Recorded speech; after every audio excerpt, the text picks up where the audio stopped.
Au début, personne ne prêtait attention à cette tempête, mais jusqu'à ce que les poissons dans l'eau se mettent à muter. L'humanité a complètement perdu le contrôle des sources d'eau. Ces poissons ont franchi les limites de leur gène, commençant à grandir sans cesse, même les plus petits atteignant des dizaines de mètres. Avec la montée des eaux, les inondations ont éclaté. Ces poissons géants ont commencé à envahir le territoire humain. De nombreuses zones basses ont déjà été submergées. Et nous voilà maintenant piégés sur une île isolée. Il n'y a aucune nourriture sur l'île, seulement les cadavres pourris de ces poissons géants échoués sur la rive. J'hésite à en manger pour remplir mon estomac quand la fille derrière moi m'arrête. Ces poissons sont toxiques. Elle m'entraîne chercher du bois pour faire du feu. En chemin, nous parlons beaucoup. Il existe un moyen de sortir d'ici. L'inondation a submergé le pont, mais dès que la pluie s'arrêtera et que le niveau d'eau baissera, le pont réapparaîtra et nous pourrons partir. En apprenant qu'il y a un moyen de s'échapper, l'espoir renaît dans mon cœur. Je me sens naturellement plus proche de cette fille. Mais cette nuit-là, alors qu'elle allait se soulager, une ombre noire a foncé vers elle. La fille est morte dans un état atroce. Son corps n'a été découvert que le lendemain. Un seul regard m'a fait vomir de dégoût. C'était comme si quelque chose l'avait mâché puis recraché. Mais les gens n'ont plus le temps d'enquêter car le typhon va bientôt arriver. La radio diffuse les dernières nouvelles. Un super typhon va toucher Terre demain à 9h,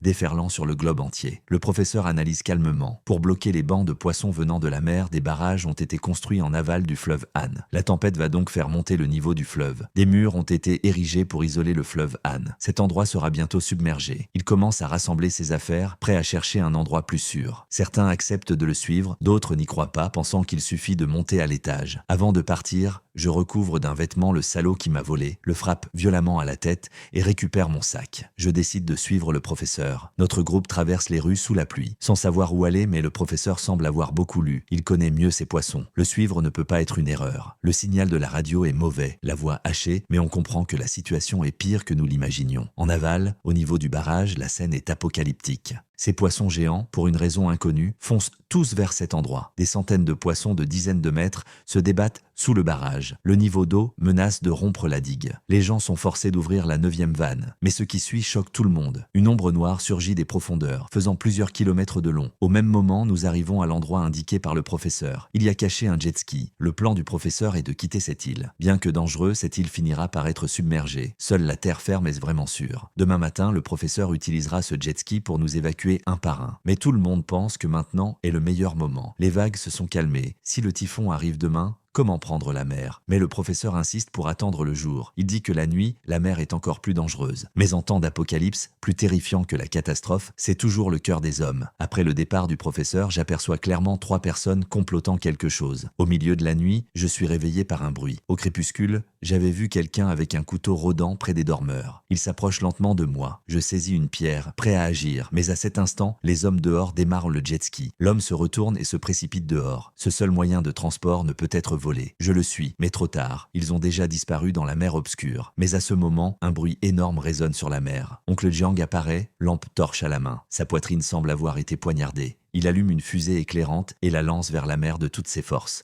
Sous la lumière, un œil gigantesque se révèle. C'est un poisson ruban sans limite visible. Son corps fait le tour complet de l'île. Les choses ont échappé à tout contrôle. Je commence à douter des capacités du professeur. Il est maintenant grièvement blessé. Devrais-je l'abandonner et m'enfuir seul? Mais j'oublie un détail. Il a toujours un pistolet. Il me force à l'emmener avec moi. En quelques minutes, le niveau d'eau monte de plus de 10 mètres. Puisque la voie maritime est bloquée, il faut prendre la route terrestre. Il me force avec son arme à le suivre, mais je n'ai de toute façon pas d'autre choix. Il m'emmène à l'entrée du métro. En descendant ici, on peut atteindre la station de l'autre côté de la mer. C'est un tunnel sous-marin construit très solidement. Même s'il y a des fuites, ces gros poissons ne peuvent pas y entrer. Je le questionne.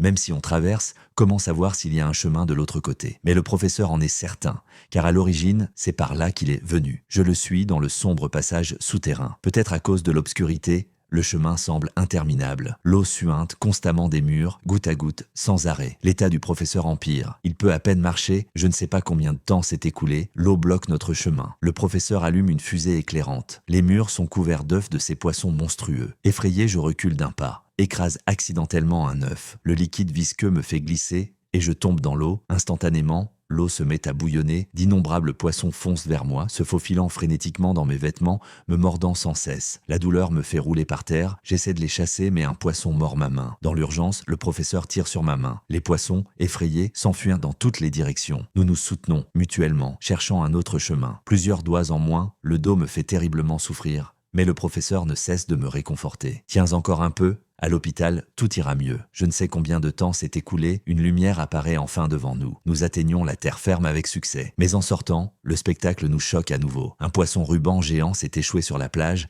déjà mort. Pourquoi ces poissons des profondeurs risquent-ils leur vie pour atteindre la terre? Et celui-ci est clairement plus petit. Ce n'est pas celui qui nous a encerclés. Combien de ces monstres y a-t-il dans la mer? Le professeur soulève ma chemise pour examiner mes blessures. Mais étrangement, ces marques de dents sont clairement humaines. À cet instant passent 2 policiers. Je m'apprête à demander de l'aide, mais le professeur m'arrête d'un coup de feu. Il insiste pour agir discrètement à la tombée de la nuit. Combien de secrets cache encore ce type? Enfin, la nuit tombe. Nous deux, gravement blessés, marchons le long de la plage. Je veux l'abandonner et m'enfuir, mais je crains son arme. Heureusement, le corps du professeur lâche complètement. Il me demande de lui trouver une béquille. C'est l'occasion parfaite. Je trouve un bâton dans une maison, hésitant à m'enfuir, quand soudain, un énorme rugissement résonne depuis la mer. Un poisson géant engloutit le professeur. Quelques jours plus tard, le typhon est passé, mais l'humanité ne peut plus suivre le rythme de l'évolution des espèces. Ces poissons ressemblent de plus en plus aux humains, développant lentement des visages humains. On dit que certains ont pris une forme complètement humaine. Alors, la guerre entre humains et poissons a commencé. Bien que les armes à feu restent efficaces, les poissons sont trop nombreux, trop gros. L'humanité recule sans cesse. Et moi, je reste caché dans la ville, aidant l'humanité à combattre ces poissons hybrides. Mais ce que j'ignore, c'est que le professeur emporté par le poisson géant n'est pas mort. Tous attendent avec des récipients l'heure du repas. Mais leur nourriture est un poisson mutant géant. Ce poisson pourri fait plus de 10 mètres de long. En le voyant, tous affichent un regard avide. Au signal, tout le monde se rue dessus comme des fous, se battant désespérément pour cette chair putride. Mais il y a une exception. Le roux sent que manger cette viande le tuera encore plus sûrement. Même quand Tata lui fourre la viande dans la bouche,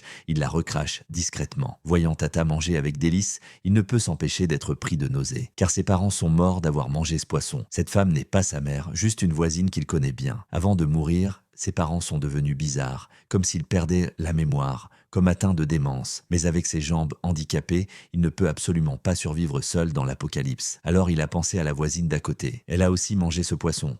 Peut-être est-elle devenue confuse elle aussi. Il a rampé jusqu'à sa porte et a doucement appelé « maman ». La femme l'a effectivement pris pour son fils, prenant soin de lui avec attention. Ainsi le roux s'est installé chez elle, vivant comme un parasite. Mais il ne trouve pas cela méprisable. Il veut juste survivre. Mais la pénurie de nourriture s'aggrave. Même ces poissons monstrueux ne suffisent plus. Un homme profite de la nuit pour découper de la chair sur le poisson, mais celui-ci est gravement pourri, son ventre complètement gonflé. Déçu, il s'apprête à partir, mais à cet instant, le ventre du poisson se dilate soudainement puis explose. D'innombrables poissons monstrueux jaillissent de ses entrailles, encerclant frénétiquement l'homme. Quelques minutes plus tard, il frappe à sa porte, mais avec un de ces poissons plantés sur la tête, impossible à arracher. Au même moment, le chef de garde entend le bruit dehors. Il sort avec une lampe à pétrole, mais le poisson lui mord le pied. Le pied ressort par les branchies, mais le poisson continue de dévorer. Au mois de mars-avril, leur graisse devient particulièrement abondante. Et quand la lampe tombe, instantanément tous les poissons s'enflamment. Les flammes géantes réveillent le roux. Il se précipite pour réveiller Tata, mais justement à ce moment, les symptômes de Tata s'aggravent. Elle ne reconnaît plus l'homme devant elle, pensant qu'un voleur a pénétré chez elle. Tata attrape un couteau et poignarde frénétiquement le roux. Grimaçant de douleur, il la repousse violemment et se traîne dans la chambre du fond. Tata agite le couteau par l'entrebâillement de la porte. Le roux sait qu'il doit s'échapper, mais avec ses jambes handicapées, son fauteuil roulant est dans l'entrée. Il ne peut que retourner chez lui. Il bloque la porte avec une chaise et se traîne vers la fenêtre. Mais à ce moment, le bruit à la porte cesse. Tata s'est-elle rendormie, mais son instinct lui dit de ne surtout pas ouvrir la porte. Il se tourne à nouveau vers la fenêtre, l'ouvre brusquement et découvre le visage de Tata juste dehors. Et son couteau fonce instantanément vers lui,